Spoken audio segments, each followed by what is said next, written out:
Hello again, Rabbi. I should have changed my background, Joe, because I still have my Thanksgiving background in place.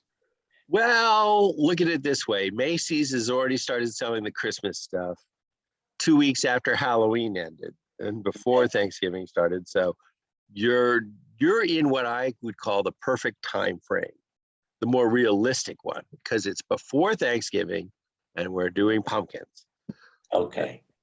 But I had a thought, a question, an issue, and who should I go to but you?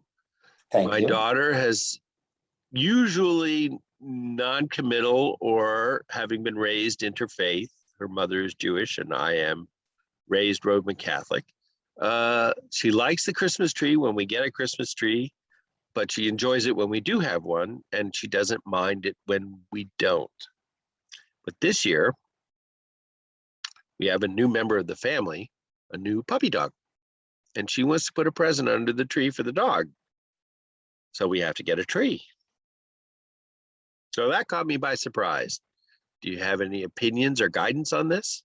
Definitely. I definitely do. And it's somewhat simple. You're an interfaith couple, and as a Roman Catholic, you were brought up with Christmas trees. This is part of your heritage, part of your tradition, part of your observance of the winter solstice and of Christmas. It's you. And it's perfectly reasonable for you, your wife, and your daughter to have a discussion and say, gee, my upbringing, my tradition was to have a tree. I understand that you were brought up Jewish and you didn't have a Christmas tree. You celebrated Hanukkah, but Hanukkah isn't a Jewish Christmas, as some people mistakenly say or think. It's a separate holiday, separate holiday. So you have a discussion and it's coming from your background. So it's perfectly reasonable for you and your wife and daughter to decide how elaborate, what kind of ornaments would you have, with the understanding that it represents your faith. Okay? But should we think that one side is, quote, winning and the other side is losing There's because we're no, having a tree this year?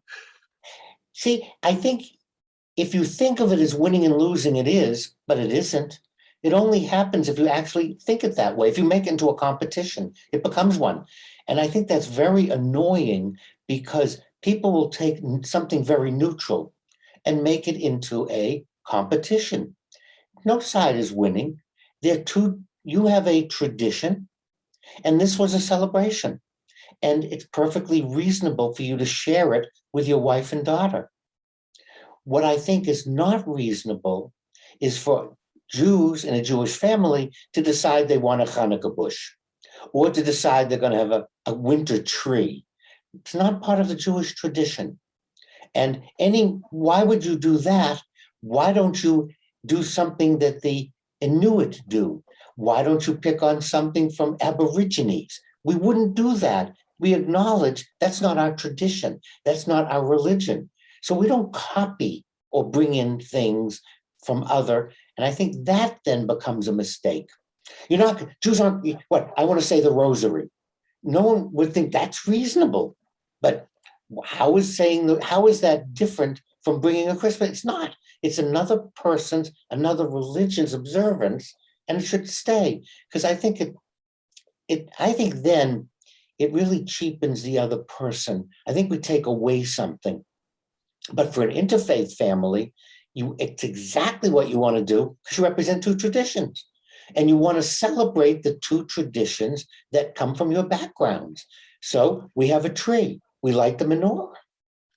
So are you saying that if you are a Jewish family and you move to a culture that does not have any Jews around and you're the only Jews, there's merit in perpetuating Jewish customs and culture around Hanukkah, but there's a lack of merit in trying to adapt to the local customs?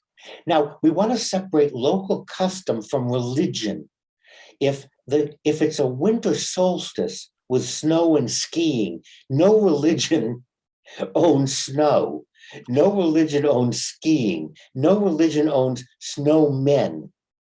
And there'd be nothing wrong with if it's a custom involving the solstice, that's perfectly reasonable. However, when it's identifiable as a religion, then I think we're being disrespectful in taking on the trappings, because it's not coming from the heart.